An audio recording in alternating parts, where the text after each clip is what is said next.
With us now is Philip Crowther, an international correspondent for the Associated Press. He is joining us live tonight from Kyiv. And Philip, where do things stand right now, and what are you seeing on the ground?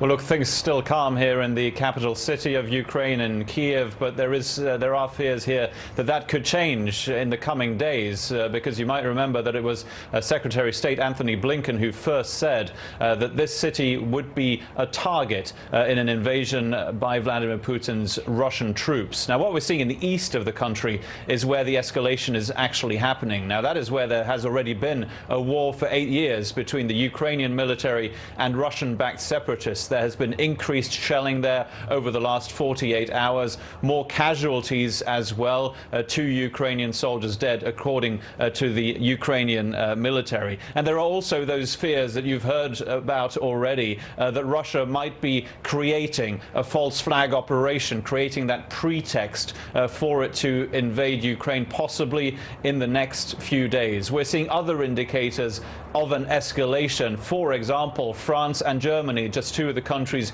who've told their citizens to leave Ukraine immediately. The German carrier Lufthansa has decided to no longer fly into Ukraine. That is always a pointer that things are getting very critical. All of this, of course, at the same time that around 150,000 Russian troops are edging closer to Ukraine's borders with Russia, but also with Belarus. And here's one thing we heard from Defense Secretary Lloyd just a short while ago. He says this about those Russian troops, quote, "They are uncoiling and are now poised to strike." These will be critical the next few days coming up here.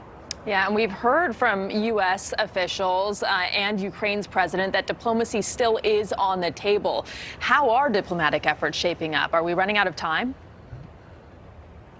Yes, absolutely. It's getting very, very tight here. Maybe we're looking at some last-minute attempts to get Russia from not invading Ukraine. It's going to be very difficult. We should remember, though, that the lines of communication between the United States and Russia, for example, are open. On Friday, there was a call between their respective defense secretaries. There is also still hope that by Wednesday of next week, there can be a meeting between Secretary of State Anthony Blinken and his Russian counterpart, Sergei Lavrov, but only if there is no invasion, says the Biden administration. And here's a real last gasp attempt. The Ukrainian President Volodymyr Zelensky saying today that he would be willing to meet Russian President Vladimir Putin. That would be quite something, and maybe an opportunity to keep an invasion from happening. But we have not heard a response to that suggestion from the Kremlin in Moscow just yet. Yeah, and he even said that Putin could pick the location. The U.S., as we mentioned, says it will respond to an attack with financial sanctions that target Russian institutions and key industries. How much will these sanctions hurt Russia if they are implemented? Well, here's one thing to know, that the Ukrainian President Volodymyr Zelensky, who we just mentioned, he was very, very strong on this today, saying that sanctions should be imposed right now. Why wait for an invasion of Ukraine? It would simply be too late. So the sanctions we're looking at right now, we actually don't know when they would actually start. Would it be when Russian troops move into an area of Ukraine that Russian-backed separatists already occupy right now? Would it be a further incursion? No one has said yet. That's the simple truth. Now, what kind of sanctions? Will those that would hurt Russia's access to international financial markets, that would hurt Russia's access to high-tech goods as well, and that might hinder Russia's access to the SWIFT banking system that a lot of international financial transactions go through. So these would be quite significant sanctions, but we don't actually know just yet which ones would be imposed and exactly when. And as you mentioned, that's a very good point about what is the actual tipping point here. If things do escalate to the point of war, what would be the direct impact to our audience here in the U.S.?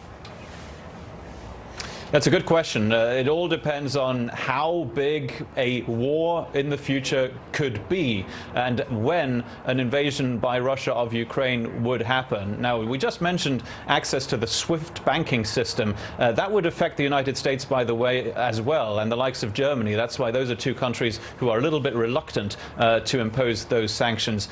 Now, when we talk about impact on the United States, what you want to hear about is what U.S. troops might be doing. First of all, there is is absolutely no indication that any American service members would be sent to Ukraine to defend this country, to fight against Russian forces in the case of an invasion. That simply won't happen. US training forces have already been taken out of Ukraine. The only place that they might be going, and indeed have gone over the last few weeks, is on NATO's eastern flank, meaning Eastern European countries with borders with Russia right now. Now, there are other impacts to life in the United States, of course, as there would be with any other large-scale war in Europe if it indeed comes to that. Gas prices, for example, would undoubtedly go up because Russia's access or Russia's exports of gas might go down significantly. Inflation in the United States could also go up. That's what tends to happen when an important war happens in Europe. And then also the price of wheat and corn could go up. Those are big exports